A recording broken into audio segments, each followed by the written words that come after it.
আসসালামু আলাইকুম। আশা করি সবাই ভালো আছেন। আপনাদের দোয়ায় আমিও ভালো আছি।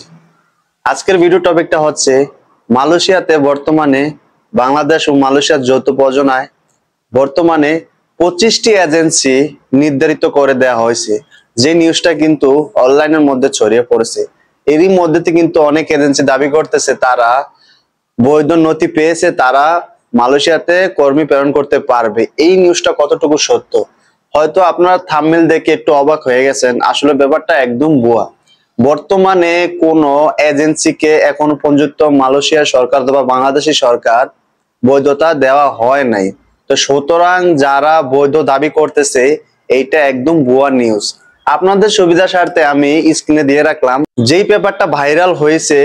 তো এই পেপারের এই পিডিএফ কপিটা এখানে আমি দিয়ে রাখলাম আপনাদের কাছে। তো এখান থেকে আপনারা দেখেন, এখানে কিন্তু অনেকগুলো এজেন্সির নাম আছে এবং কি মালয়েশিয়ার যেই আপনার মন্ত্রণালয় আছে, মন্ত্রণালয়ের সাইন স্বাক্ষর ইত্যাদি সবকিছু আছে। মূলত এটা নকল।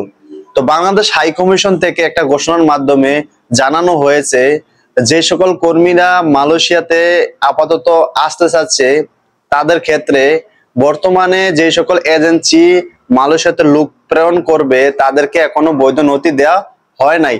তাদের যাচাই বাছাইকরণ চলছে, খুবই শীঘ্রই সেটা আপনার নির্দেশনা দেওয়া হবে। যেই সকল এজেন্সি গুলো আমি আগের ভিডিওতে বলেছি আপনার নির্ধারিত হবে বা যাচাই বাছাই পরীক্ষা শেষে সফল হবে, তারাই কিন্তু এজেন্সি থেকে লোক পাঠাতে পারবে। তখন কিন্তু এটা শুধু বাংলাদেশ থেকে ঘোষণা আসবে না, তখন কিন্তু মালয়েশিয়া থেকেও ঘোষণা আসবে এবং কি বাংলাদেশ থেকেও ঘোষণা আসবে।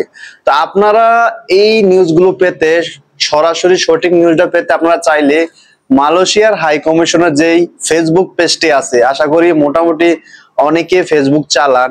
তো মালয়েশিয়া হাই কমিশন মানে বাংলাদেশ হাই কমিশন কুয়ালালামপুর, এই পেজটা আপনি সার্চ করবেন, সার্চ করে এটা লাইক করে রাখবেন। পরবর্তীতে দেখবেন এখানে যদি যেই সকল এজেন্সি গুলা নির্ধারিত হয় দেখবেন এখানে দেয়া থাকবে। আর যেই সকল প্রবাসীদের ক্ষেত্রে বিশেষ করে মালয়েশিয়ার মধ্যে যেই সকল বার্তা আসে সবার আগে কিন্তু এখান দিয়ে আসে। তো সুতরাং আপনারা চাইলে এটা ফলো রাখতে পারেন, যে কোনো মুহূর্তে এটা নির্দেশনা আসবে। আরেকটা জিনিস করলেও পারেন, বাংলাদেশেও কিন্তু কুয়ালালামপুরের হাই কমিশন আছে, ওখানেও কিন্তু বাংলাদেশ নির্মিত কুয়ালালামপুর হাই কমিশন যদি ফেসবুকে সার্চ করেন ওখানেও কিন্তু ফেসবুক পেজ আছে, লাইক করে রাখতে পারেন। উভয় দেশ থেকেই কিন্তু ঘোষণাপত্র আসবে এবং ছাড়পত্র আসবে যখন এজেন্সি নির্ধারিত হয়। তো ভুয়া আর ফেক নিউজ দেখে আপনারা কেউ টাকা জমা দিবেন না। মালয়েশিয়ার হাই কমিশন থেকে কিন্তু এই কথাটা বলা দেয়া হয়েছে যে আপনারা কারো কোনো এজেন্সিকে আপাতত কোনো টাকা লেনদেন বা জমা দেওয়া থেকে বিরত থাকবেন। তা আশা করি ভিডিও থেকে একটু হলো তথ্য পেয়েছেন। ভালো থাকবেন, সুস্থ থাকবেন। দেখা হবে নতুন ভিডিওতে। আসসালামু আলাইকুম।